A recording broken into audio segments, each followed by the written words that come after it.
Welcome back to Between Two White Coats, a podcast designed to help you be the healthiest version of yourself. I'm Dr. Michelle Plaster, a family medicine doctor. And I'm her co-host, Amber Foster, a family nurse practitioner. In our combined 30 years in medicine, we've seen a lot.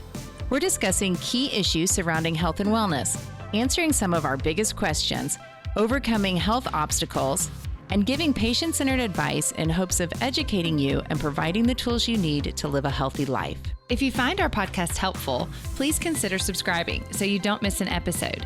And don't forget to leave us a 5-star rating and review. This will help other people find our podcast. Thanks for joining us. We look forward to serving you. Welcome back to Between Two White Coats, and today I have our friend Michael Bruner, who is a nurse practitioner who we are so blessed to work with here at Our Family Health. And if Michael seems familiar, he did a men's health episode with us, what was maybe a year ago now. June of last year, yep. Yes, and Michael is our wellness director, and he has really worked hard with me to help set up our weight loss program. He and I have put our brains together many, many times on how to try to establish the best weight loss program that we can here at Our Family. And we have ended up doing a lot of research over the years on Semaglutide and Tirzepatide. Yep. And so it is perfect that Michael is joining me today so that we can talk about something that I think is a really common question that people are having.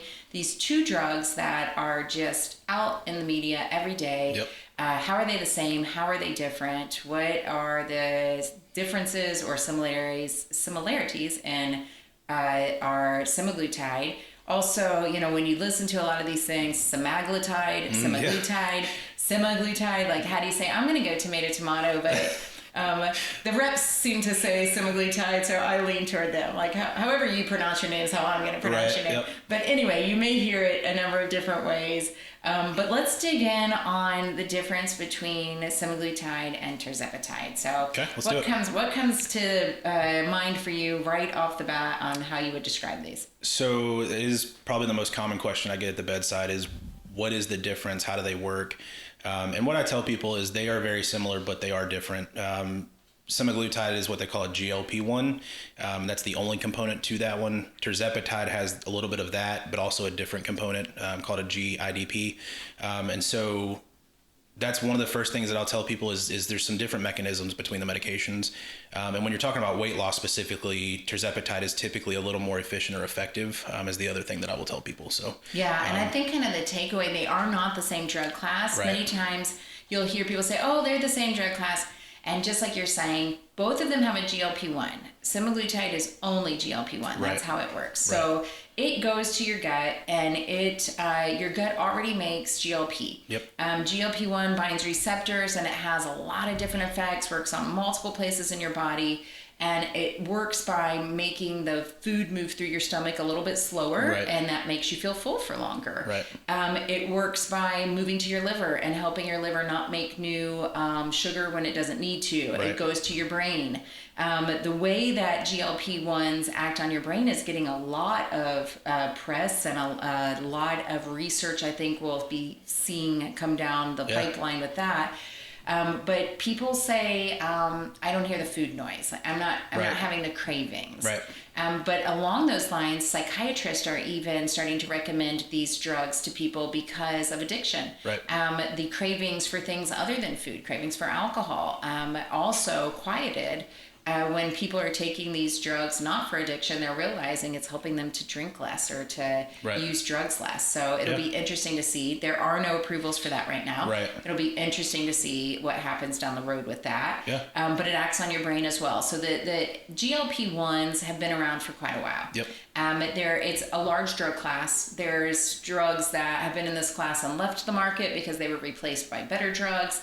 And I would say Semaglutide is probably the most popular GLP-1. Maybe, there's not a lot of head-to-head studies in the class, but maybe the most effective.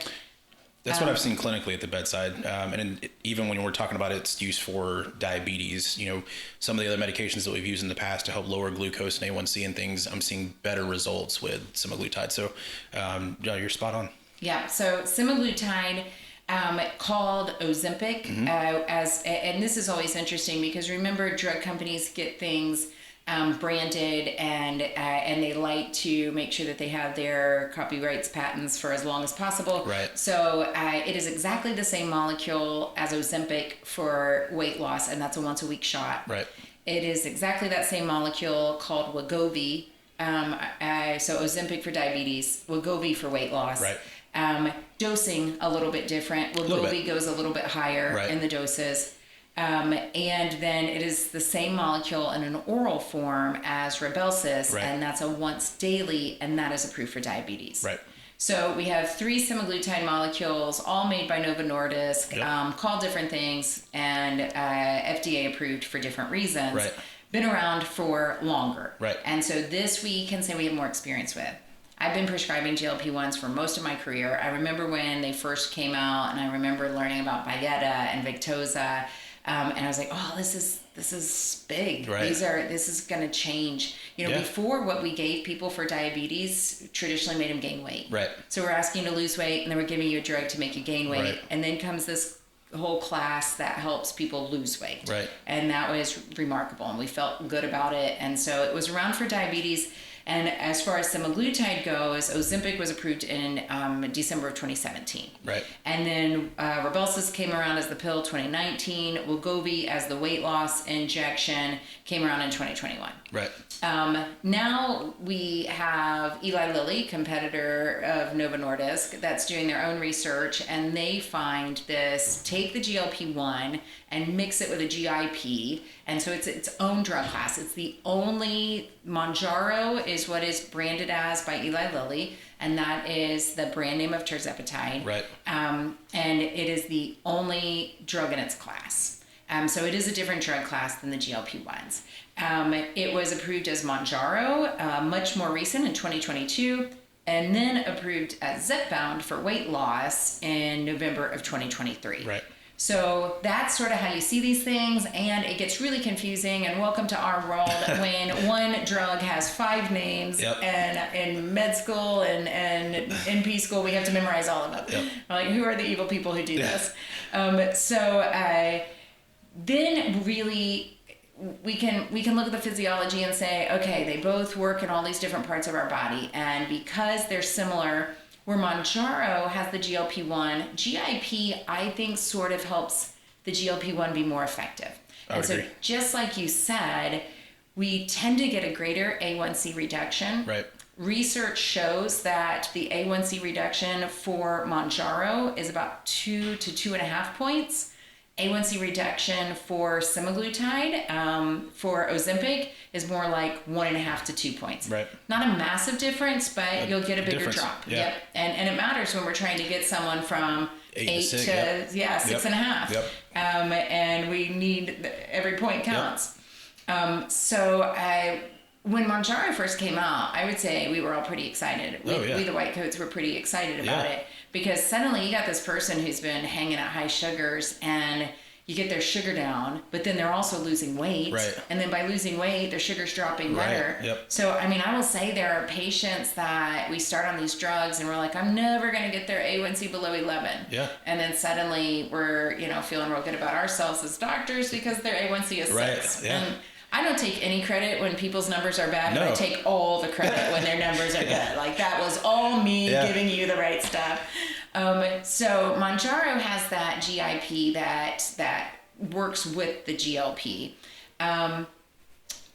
Let's talk about side effect profile. Okay. So we have said, and while I say that Mounjaro brings down the sugar a little bit better and has a greater reduction on A1C, it also has more weight loss. Right. So a lot of studies. We always get smarter when we're preparing for these things. I've always said when I teach med students, I get smarter because I always want to make sure I know what I'm talking about. So I really read even more when I have a med student with me. Same thing by doing the podcast, read even more. But the more that you read, sometimes the more confused you get, because I was looking at, what is the weight loss on semaglutide versus tirzepatide? Right. It depends on the study. Yeah. And these are hard studies to do because how much you control for other factors like diet and exercise are struggles. But in general, I think we can say that most of the studies agree that semaglutide is going to have about a 15%, 16% of your start weight loss. I always tell my patients it's 12 to 16% is what I've read with semaglutide, and then usually like 14 to 18 with tirzepatide. So close, but Tirzepatide I've found in clinical practice too is a little more efficient. Yeah. So. And I think across the board, the studies tend to show about 5% more weight loss with Tirzepatide. And so, you know, some might have a 16 versus 21 and some might have a 14 versus 19. Right. But, and again, you don't see these head-to-head studies. You kind of have to extrapolate. This study said this about this one. This study said this about this one. Right. But I will say that our clinical experience over years has been that people are losing more weight on Mounjaro or Tirzepatide than they are on the semaglutide. Let's talk about side effect profile while we're just sort of overviewing these drugs. Sure. So most typical side effects? So the ones that I typically will warn patients about are the GI side effects, because you mentioned earlier, it does slow down kind of gut transit time. So how long it takes for stuff to kind of move through your intestines and things. Gastric emptying tends to slow down a little bit, which people tend to feel full faster, feel full longer. It's interesting. One of its mechanisms really is delaying gastric emptying. Right. And it's also one of its side effects. Right. Because when food sits in there, it's good. You feel full. Right. But when food sits in there for longer, if you have a hiatal hernia, it's going to create more pressure up into your chest. Right. When food sits in there longer, it can cause more acid reflux. Right. So people will get GERD-type symptoms. And if you do struggle with gastroparesis is delayed stomach emptying. Right. And these medicines cause delayed stomach emptying. So we will likely aggravate gastroparesis. Right. And gastroparesis does occur because of diabetes. And so in the population that's getting these drugs is a population that may have a little more gastroparesis. Right. And you and I have talked about some ways to mitigate, some of these side effects and things based on the foods you're eating and stuff like that. But typically the GI side effects are the ones that I warn people about. Some people will report fatigue. Some people have reported sometimes feeling, a little down or depressed. But the GI, I would say 90% of the time, if somebody's complaining about side effects, it's the GI stuff. It is. And I think the most common is nausea. Yep. And if you are taking Rybelsus, which is the oral form, you want to be careful not to eat around the time that you take it. It's about 30 minutes before food. Right. And you don't want to eat a lot of fatty foods around the time that you take it because that aggravates the nausea and the intolerance a little bit more. If you are taking the shots, then the nausea tends to be worse on day two or three, or maybe three of the shot.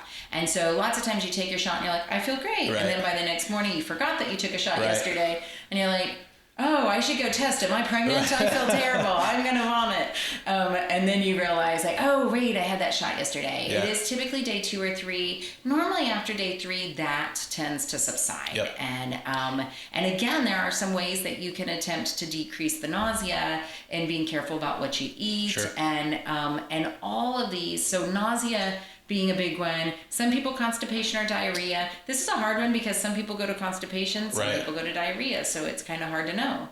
I've never found kind of a common reason for people to lean one way or the other. I haven't either. Other than kind of a predisposition. They dealt with constipation before the medicine.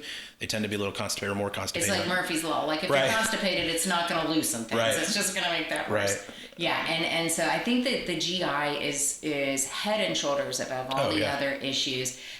They're normally short-lived and they're dose dependent. They're very dose dependent. It's usually the higher doses of either one of these medications that very rarely do I have somebody in the first month or 3 that comes in really complaining of horrible GI cramping or fatigue and things like that. It's typically a higher doses if it happens. So. Yeah. And in that, while we're talking a little bit on dosing, let's talk about the dose differences between, and just these are dose different for diabetes and weight loss. I think most people who are listening to this will probably be trying to extract more information for weight loss. Right. Because typically if you're doing this for diabetes, you have a diabetic doctor who's really telling you, let's try this dose, let's try that dose. Right.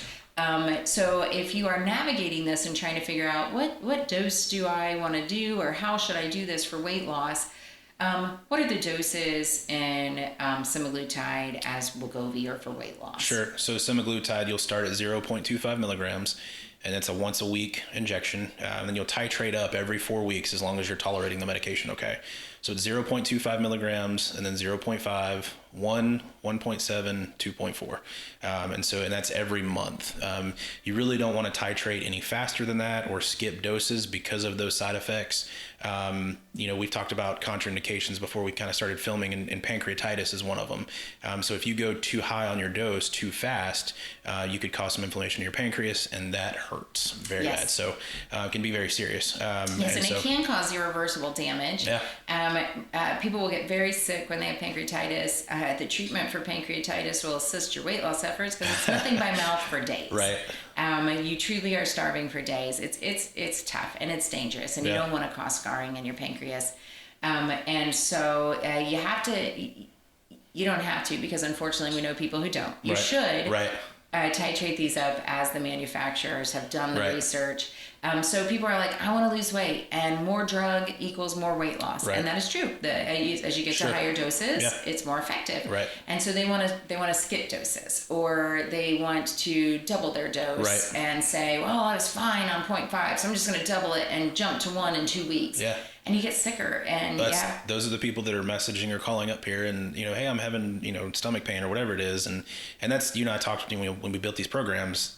We follow the drug manufacturer's dosing schedule, and it's for that reason. It's to keep people safe. Yes. And so there are a number of programs where people can access these medicines online and get them at their house. And we have unfortunately heard the horror stories of when that goes wrong. I'm not saying that goes wrong all the time. It certainly does not. However, sometimes people will just send you a vial and syringes. And a whole lot of people did not go to med school or nursing school, and they are not trained on how to draw these things up. And they can think a 10 and a 0.1 look the same, and so you can end up giving yourself the wrong dose. So I would just say be really, really careful to make sure you are really clear. If you are getting a vial and syringes and drawing this up yourself, make sure you get the proper coaching. And if you're in a program who's sending it to you and you're not sure, reach to that program and get real sure before you inject yourself with some medicine. You got to do this safely, or else there's a chance you could make yourself really sick. Or reach out to, I wouldn't have a problem answering that question for somebody that's getting this delivered to your house, to make sure that you stay safe, and you're using this safely and or effectively. That is exactly right. When we have patients ask us these kind of things, we're glad they ask, because you can do some serious damage to yourself by doing this wrong. And so there are 5 different doses of semaglutide, and then how is tirzepatide dosed for weight loss? So tirzepatide is actually dosed the same as Mounjaro, which is for diabetes, that it is for weight loss. So it's 2.5 milligrams is the first starting dose. And again, it's once a week injection. You titrate up every 4 weeks. So it's 2.5 milligrams, then 5, 7.5, 10, 12.5, and then 15. So there are 6 doses there. And the higher the dose, the more weight loss. And just like Michael said, you want to do it for 4 shots or for a month before you titrate up. And there's nothing that says that you have to titrate up. No, absolutely. In medicine, we frequently think less is more, especially when it comes to medicines. You get more therapeutic effect at higher doses, but you certainly get more side effects. And if you are losing weight and getting the outcome that you want on a lower dose, stick with it. Stay with the lower dose. It's just like managing somebody's blood pressure, their blood sugar, like whatever medication we're using, we're going to use the lowest effective dose in conjunction with lifestyle changes. So no, I think you're spot on. So definitely making sure that you take these things correctly is going to help you prevent some of those adverse effects. Now when we're talking semaglutide versus tirzepatide, people will ask, well, which one should I take? And so let me just ask you that loaded question that we deal with every day, but there's not really a right answer. Which one should someone take? No, I get it all the time.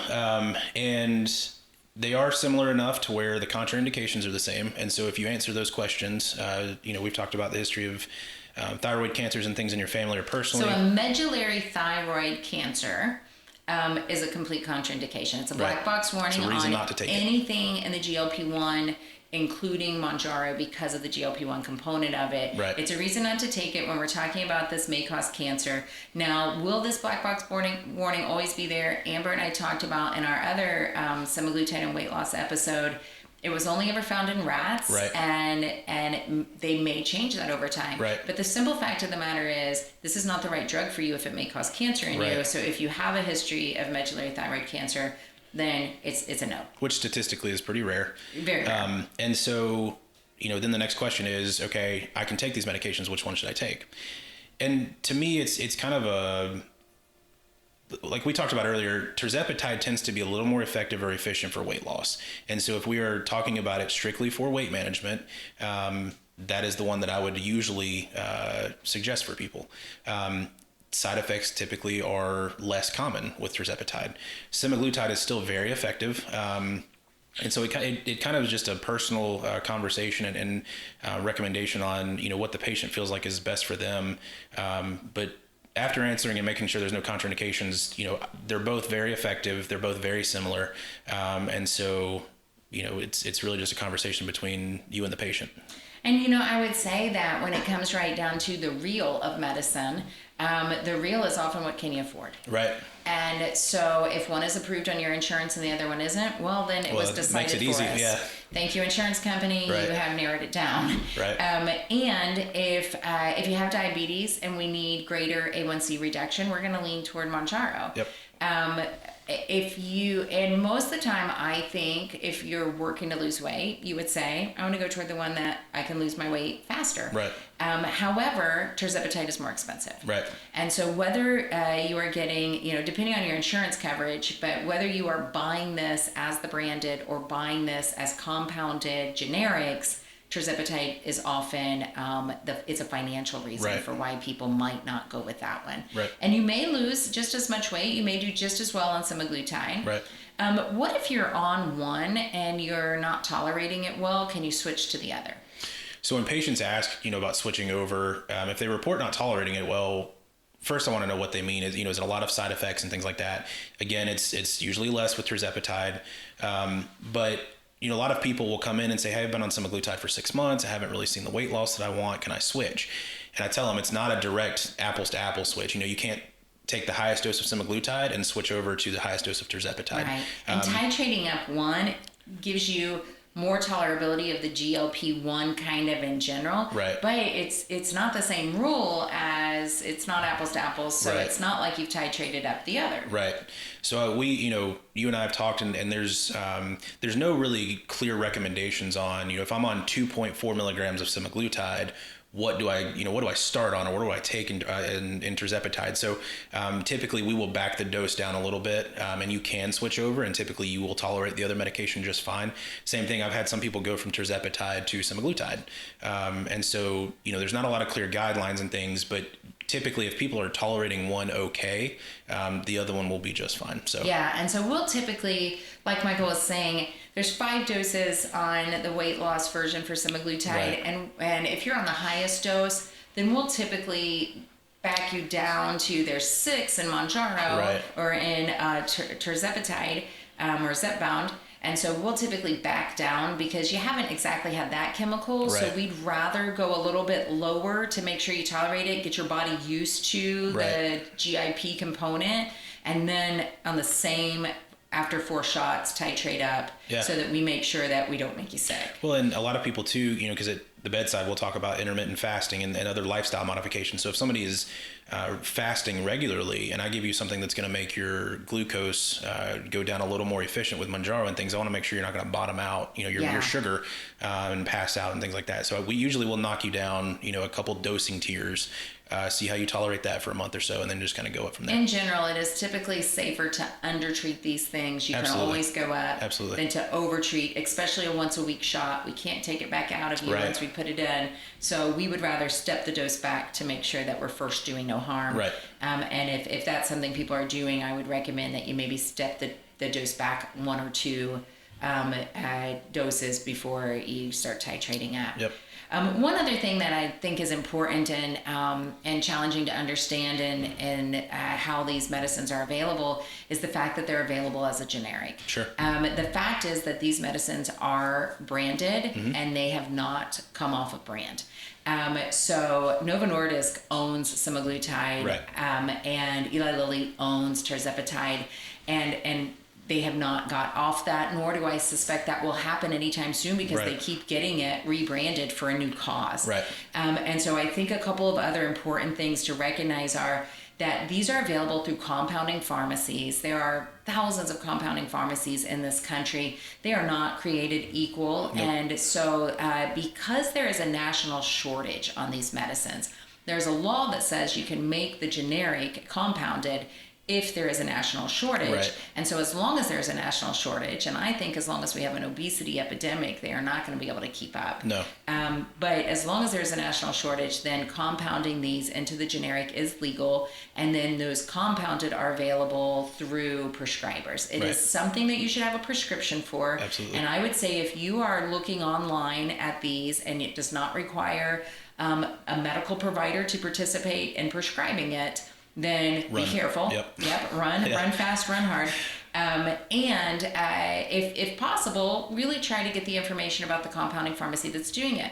We have a weight loss program where we make these available. We have worked really closely with local compounding pharmacies. We have made sure that they are third-party tested, that they do everything in sterile form on site. Yep. And so that way we can make sure that we've done our homework to offer something that is safe. Compounding pharmacies do amazing work, and they are very good at what Absolutely. they do, but make sure that you have a good one, because just like there are bad doctors, there are bad pharmacists, and so we want to make sure that if you get these medicines that you're getting safe ones. Absolutely. The other thing that I think is really important to say on differences between semaglutide and tirzepatide, semaglutide's been around longer, so there's been more research. We'll see what happens in 4 or 5 years, as a lot of research is being done on Mounjaro and Zepbound. But right now, semaglutide has some FDA approvals that tirzepatide does not have. Right.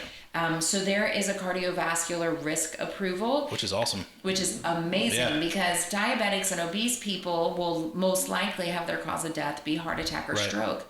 And so there is a great decrease in heart attack and stroke in people who are using semaglutide products. And that's huge. And we love that. And we think that that's really important. That does not exist. The FDA has not recognized that in tirzepatide Right. yet. It may or may not happen down the road, but it is in the semaglutide products now. The other thing is kind of coming down the road, and this hasn't happened, but there's a lot of talk that I think we'll see it sooner than later, is approval on the semaglutide products for fatty liver disease. Yep. And the number one cause of cirrhosis these days is fatty liver, being overweight, having that abdominal visceral fat, Yep. over cirrhosis. Yep. Over alcoholic cirrhosis. Right. And so we really want to make sure that if people are overweight, we're protecting their livers and we are protecting their heart. And it's one of the reasons we get very excited about semaglutide, is because it's been FDA approved for protecting cardiovascular risk, and we suspect it's going to be for fatty liver before too long. Yeah. And again, can't speak as to what's going to happen with Mounjaro and Zepbound, but it's not there yet. So I Right. think that's also a significant difference. If you are a person who's at risk of heart disease and you're trying to decide one versus the other, I would go with the semaglutide. Yeah, absolutely. The studies are there to support that Yep. that reduce your cardiovascular risk. These are really popular drugs. You will see everything on the news, and the commercials have started with the lawyers on, if you take these drugs, call us. It's, this is just how it goes in pharmaceuticals, but these are very popular drugs, and really as prescribers, we're excited about them because Absolutely.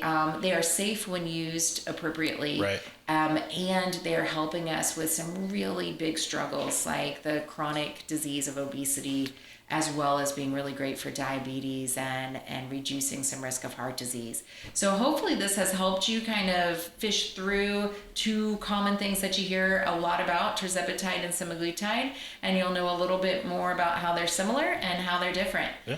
Thanks for joining us. Thanks for being with me, Michael. So Yeah. much appreciate it. And please join us again for the next Between Two White Coats.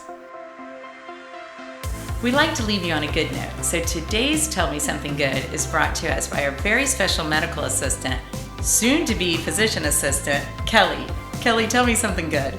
Yeah, so I've been working here for 2.5 years, so I'm excited to announce that I'll be going to PA school this summer. So I'm super grateful for this job that has prepared me for what's to come. So I think something good is new chapters. I say all the time that sometimes we get to be just a few chapters in someone's life, and what a blessing that is. We will miss you, Kelly, and we appreciate all the work you've done for us. Thank you. Thank you for joining us today, and until next time, take care of yourself.